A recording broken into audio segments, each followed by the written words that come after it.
السلام علیکم شیخ۔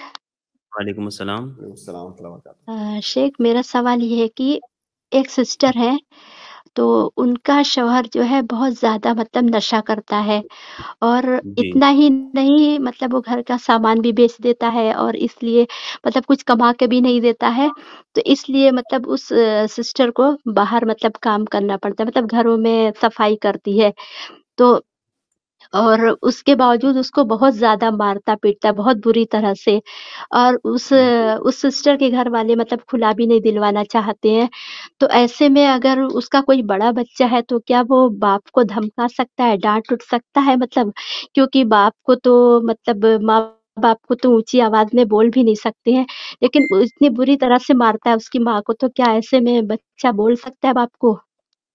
جی سسٹر، سوال واضح۔ ہاں جی شیخ۔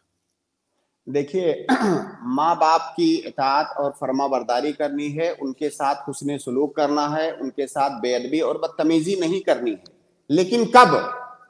یہ عام حالات میں ہے۔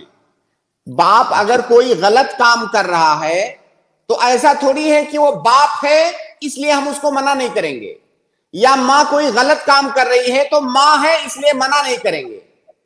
آپ کے منع کرنے کا سب سے زیادہ مستحق آپ کے ماں باپ ہیں۔ اگر آپ منع کرتے ہیں تو اس پر احسان کر رہے ہیں۔ بھائی، کسی کو اگر آپ ظلم سے روک دے رہے ہیں تو اس ظالم کے ساتھ احسان ہے، کیونکہ وہ اس گناہ سے بچ جائے گا۔ تو آپ کے احسان کا سب سے زیادہ مستحق تو آپ کے ماں باپ ہیں۔ تو اگر وہ باپ ظالم ہے، غلط کر رہا ہے، تو اسے روکنا یہ ضروری ہے، ایسا نہیں، یہ آپشنل چیز نہیں ہے۔ بیٹے پر ضروری ہے کہ وہ اپنے باپ کو روکے۔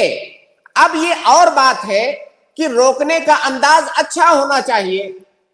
روکنے کا اب ایسا نہیں کہ پھر جو ہے وہ غلط کر رہا ہے تو اس سے وہ بدتمیزی کرنے لگے۔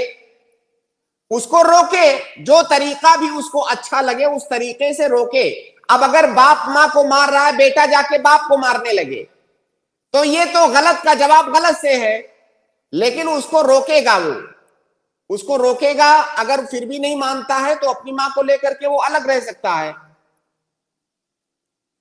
شیخ بچہ اتنا بڑا نہیں ہے، مطلب اگر 16-17 سال کا بچہ ہے تو وہ الگ تو نہیں رہ سکتا ہے، اور وہ پیار سے منع کرنے سے وہ مان بھی نہیں سکتا ہے کیونکہ وہ نشے کی حالت میں ہوتا ہے، تو ایسے تو ہاتھ وقت میں پکڑ کیا کے کرے گا؟ روکے، ہاتھ پکڑ کے اس کو روکے۔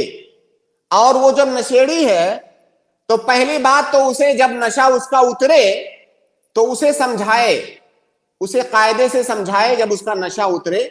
اور اگر وہ اس کانٹینیو کرتا ہے، وہ مطلب کوئی صورت نہیں بن رہی ہے، تو ایسی صورت میں میرا مشورہ یہ ہوگا، میری نصیحت یہ ہوگی کہ ایسے آدمی سے اگر کوئی راستہ نہیں ہے اس کے سدھرنے کا، تو نشہ ایسی بیماری ہے کہ تمام بیماریوں کو جنم دیتی ہے وہ، تو ایسے آدمی سے الگ ہو جانا ہی بہتر ہے۔ کوئی راستہ، مناسب وقت، مناسب راستہ دیکھ کر کے ایسے آدمی سے علیحدہ ہو جانا چاہیے۔